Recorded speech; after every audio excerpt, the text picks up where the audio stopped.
A paz do Senhor, povo de Deus, meus amados irmãos. Sou o pastor Marcos André e esse aqui é o Clube da Teologia, nosso canal de estudos aí em apoio à Escola Bíblica Dominical, tá bom? Nosso canal aqui é ligado ao blog Clube da Teologia, o blog da minha autoria, onde eu faço comentários aí referente à interpretação bíblica, à Escola Bíblica Dominical, tá? É o nosso principal assunto lá do blog, né?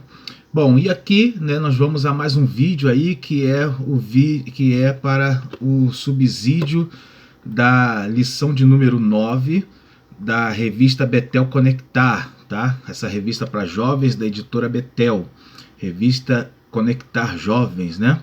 Bom, e o tema aí da lição de número 9 é paralelo entre o sábio e o pecador, tá? A lição de número 9 vai tratar desse assunto, né, que está abordando aí o livro de Eclesiastes nesse trimestre, né?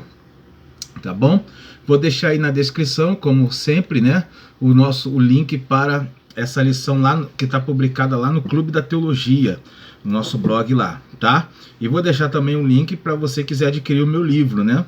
O Maior Milagre de Jesus. É o meu livro que eu publiquei aí pela editora Apres. Amém? Vamos então a essa lição? Vamos aí estudar a palavra de Deus? Bom, então o tema da lição, paralelo entre o sábio e o pecador. E o versículo do dia aí é Malaquias 3,18, onde fala: então vereis outra vez a diferença entre o justo e o ímpio, entre o que serve a Deus e o que não serve. Tá? A Bíblia toda ela trata, ela aponta para uma justiça final, aonde será mostrada a diferença entre o ímpio e o impuro, né? Entre o justo e o ímpio, tá bom? Continuando aí, né? Falei ímpio e impuro, né? A diferença entre o justo e o ímpio, né? Bom, a verdade prática diz: o caminho do sábio é na vontade de Deus, enquanto o do ímpio está nos seus desejos, né? Então isso aqui é fácil de entender, de interpretar aqui. O caminho do sábio é na vontade de Deus, isso aí é sabedoria. A lição vai tratar da sabedoria dessa forma, tá? Sabedoria sempre como aquele que está próximo a Deus, aquele que está fazendo a vontade do Senhor, que é justo. Esse é o sábio, né? Bom, e o caminho do ímpio é nos seus desejos, né? O ímpio, aquele que não tem Deus, né, que pratica a impiedade, ele busca se satisfazer, né? Os desejos pessoais dele é que contam, tá bom? Vamos aí para a introdução, né?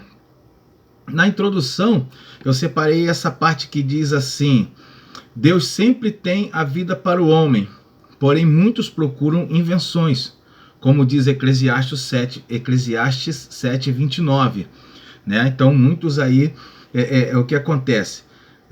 O ser humano, ele tem a possibilidade sempre de fazer o que é bom, o que é reto, mas o que acontece?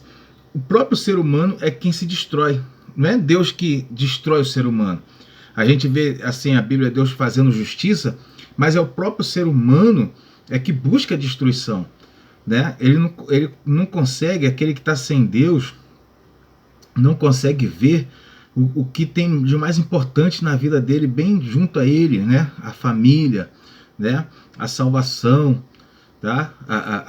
A presença do Criador. A pessoa não consegue perceber que isso é o que é importante, né? E começa a buscar outras coisas, como os prazeres pessoais, né? Bom, então continuando aí, vamos para o primeiro tópico. O tema dele é a vida do sábio. Então ele vai mostrar como é a vida do sábio. E aqui no 1.1, o título diz: é como a luz da aurora. Aí aqui eu separei essa frase da sabedoria aqui de Salomão, né? Aqui diz assim, ó, na lição: o sábio Salomão diz que a vereda do justo é como a luz da aurora, que vai brilhando mais e mais até se tornar dia perfeito. O texto lá de Provérbios 4:18, né? Dentro desse texto aqui tem uma sabedoria interessante aqui para ser ensinada, né? É que a pessoa ela não se torna sábio de uma hora para outra, ou de repente, né? Olha o que ele fala assim, ó: a vereda do justo, quer dizer, o caminho do justo é como a luz da aurora. E a luz da aurora, que é a luz da manhã, né? Que vai brilhando, quer dizer, vai aumentando mais e mais, né? Até tornar se tornar dia perfeito. É isso aqui que está falando. Ou seja, o caminho do justo, o caminho da sabedoria, do sábio, não é de repente, não é de uma hora para outra. Ele já não recebe a Jesus como Salvador, né, ou toma sua decisão por Cristo, né, e já se torna sábio. Não, ele vai aumentando, até se tornar, né, sábio, até alcançar a maturidade. Amém? Bom, separei também aqui a outra parte que diz assim: o sábio aceita os mandamentos do Senhor. Tá?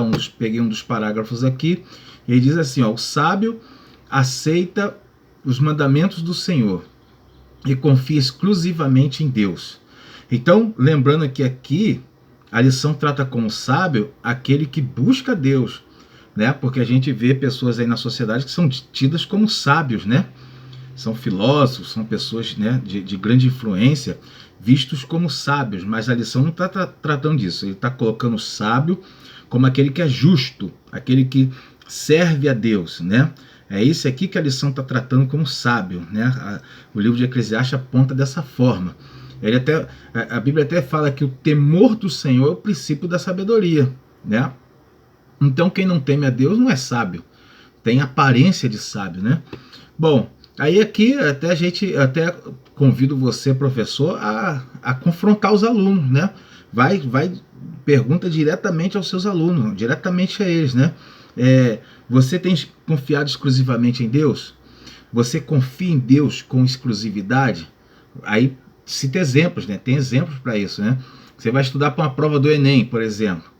Você vai primeiro aos pés do Senhor? Você fala primeiro com Deus? É esse daqui o questionamento para fazer o confronto aos alunos, né?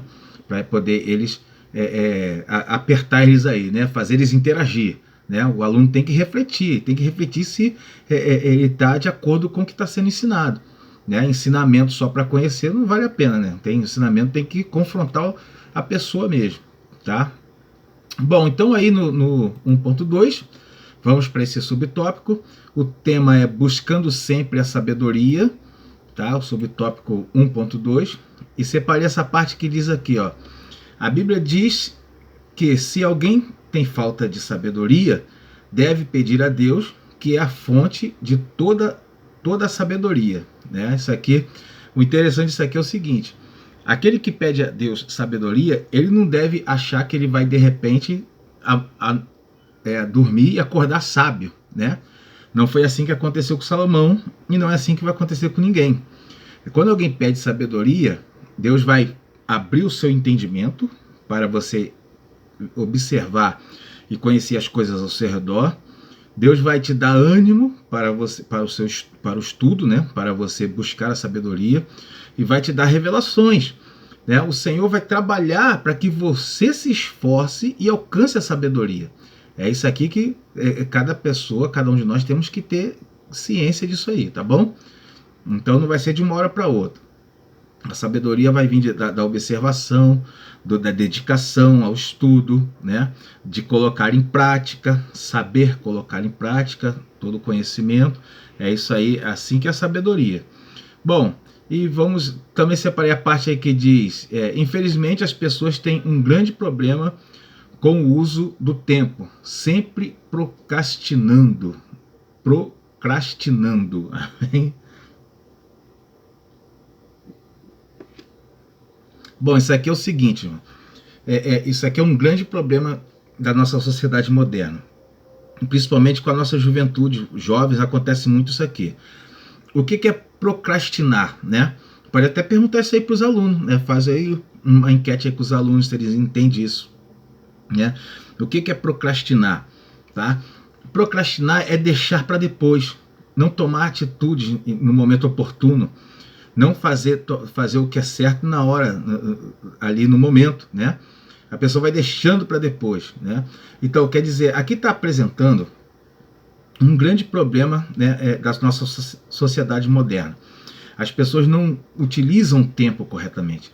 Eles têm problema no uso do tempo, né? Então, hoje em dia, a sociedade, principalmente para jovens, é cheia de entretenimentos.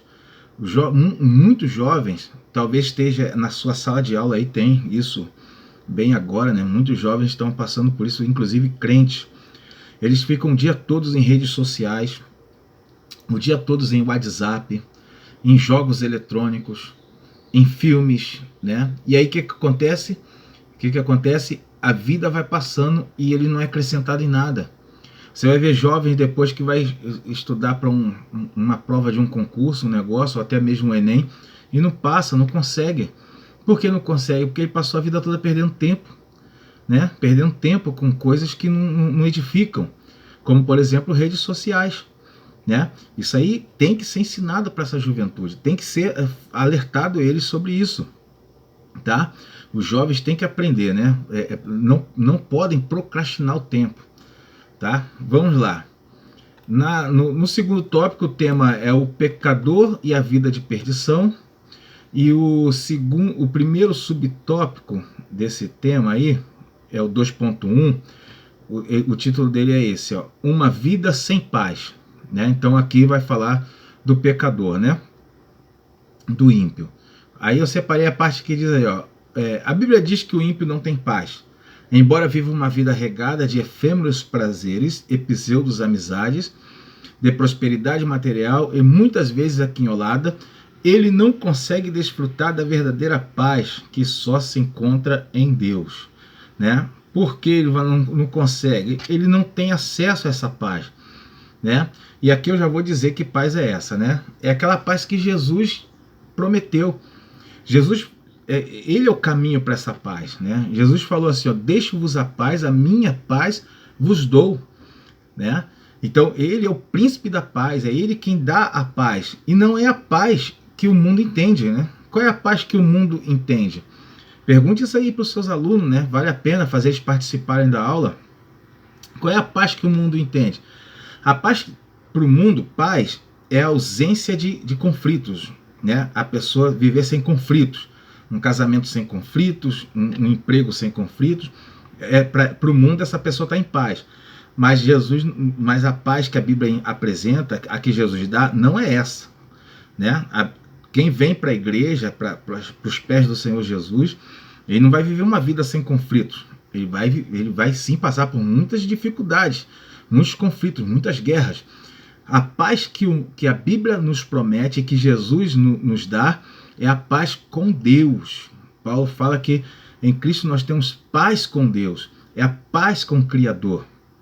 A pessoa que tem paz com seu Criador, ela consegue dormir um sono tranquilo, ela é liberta de problemas psicológicos, tá? É essa paz que é a mais importante de todas, né? Essa aí que falta ao pecador, mas a Bíblia apresenta para aquele que é justo, aquele que é servo de Cristo. Amém? No próximo subtópico, o título é Uma Eternidade Sem Deus. E aqui ele fala algo interessante, né? Separei essa parte que diz assim, ó, a passagem do rico e Lázaro, lá em Lucas 16, né, demonstra claramente que viver uma vida regalada, que é transitória, não vale a pena ao se contrastar com a eternidade inteira em sofrimento, né? Então, ele está colocando que nós temos um momento agora, até o dia que partirmos dessa terra, para nós fazermos nossas escolhas, né? Nós não vivermos uma vida sem Deus, porque senão a gente passa a eternidade sem Deus. Então temos que fazer a escolha agora. Se a pessoa tem pessoas que têm oportunidade, por isso ele está usando o texto lá do rico e Lázaro, tem pessoas que têm oportunidade de viver essa vida aqui na regalia, né? Sem a presença de Deus. E o problema é que quando chega o dia da partida, se essa pessoa partir sem Deus, ela vai viver uma vida, uma eternidade sem o Senhor. É isso aqui que tá, o alerta é esse. Então, e o detalhe, aí o detalhe é assim, ninguém pode pensar assim, eu vou vou viver minha vida aqui, quando chegar próximo à minha partida, aí eu me conserto com Deus. Ninguém pode pensar dessa forma, porque o dia da partida da pessoa vai ser de repente, das duas formas. Se for pelo arrebatamento, vai ser de repente, e aí não dá tempo de pedir perdão, não. Eu estou aqui, estou tranquilo, né, vivendo a vida de pecado, quando soar a última trombeta, eu peço perdão e vou para o céu. Isso não vai acontecer, não vai ser assim não, tá? Vai ser num piscar, num piscar de olhos.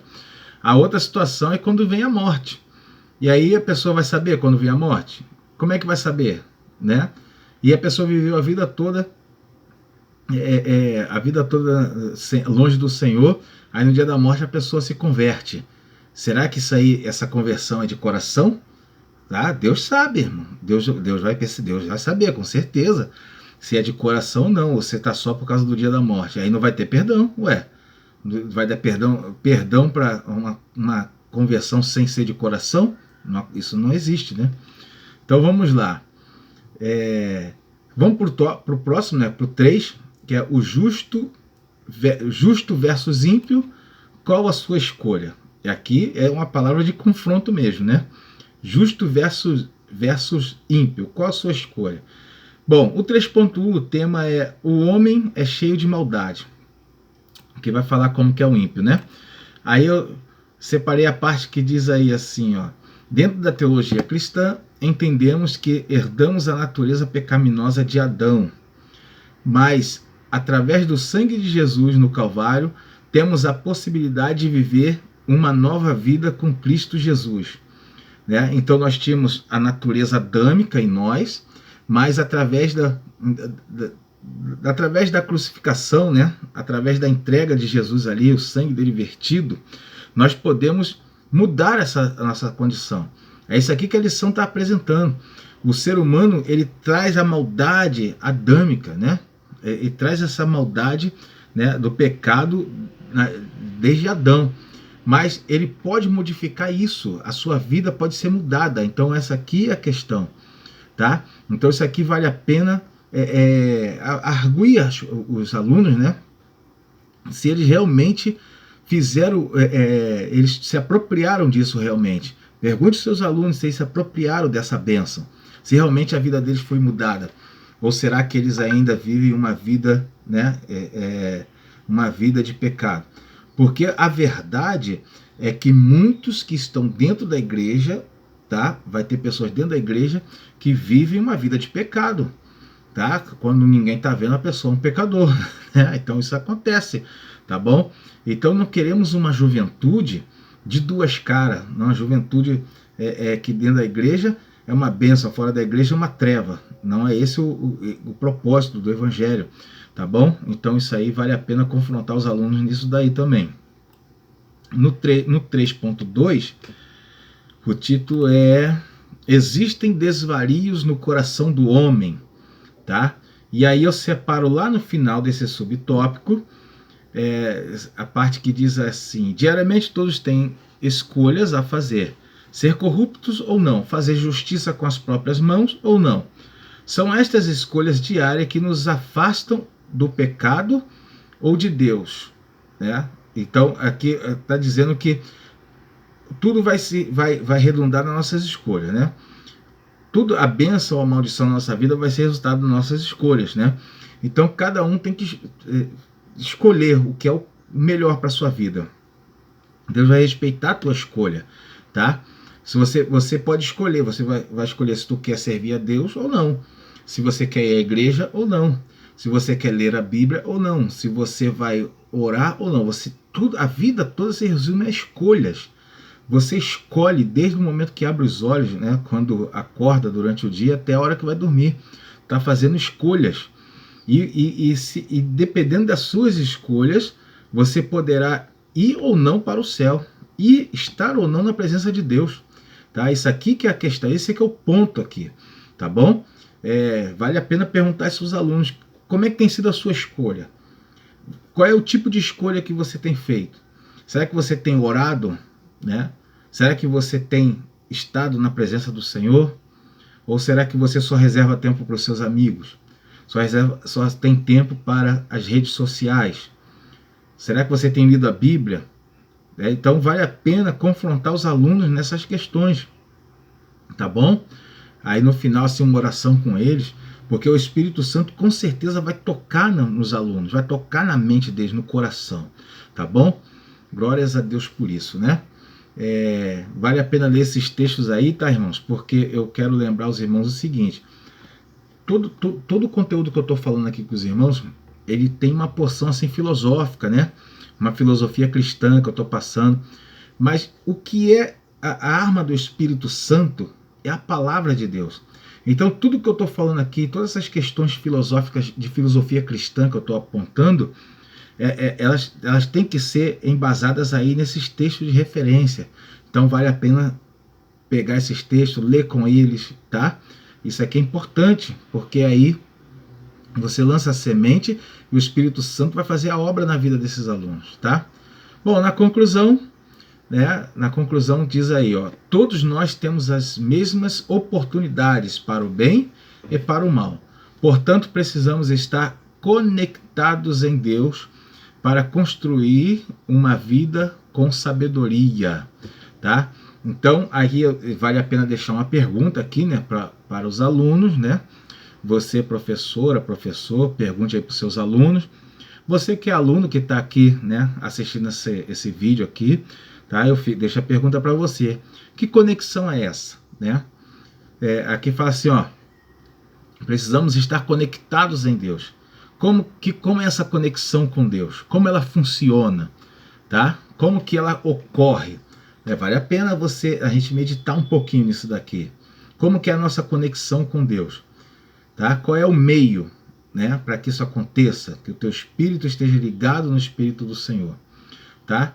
Bom, e eu já vou falar aqui, né, que conexão é essa. O nome dessa conexão é Espírito Santo. Tá?